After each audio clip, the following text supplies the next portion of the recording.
dore ikintu gikomeye Imana irimo irakwibutsa uyu munsi wa none. Ntuzigere uvuga ko Imana icecetse mu gihe Bibiliya yawe igifunze. Kuva mu gitondo turascrollinga social media, tureba ibigezweho n'ibindi, ariko ntitubona umwanya wo gutega amatwi Imana ngo twumve ikidushakaho. Hari byinshi wasengeye, hari byinshi n'uyu munsi uri gusengera utegereje, ariko ntabwo ushaka gutega amatwi Imana ngo igire icyo ikubwira.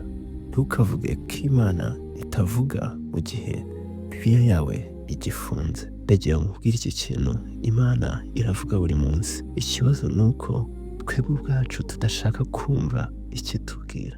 Mu Migani igice cya 4 umurongo wa 23 haranditse ngo rinda umutima wawe kuruta ibindi byose birindwa, kuko ariho iby'ubugingo bikomokaho. Nudashyira ijambo ry'Imana mu mutima wawe, umwanzi azawuzuzamo ubwoba, agahinda, stress, kwiganyira ndetse n'ibishuko.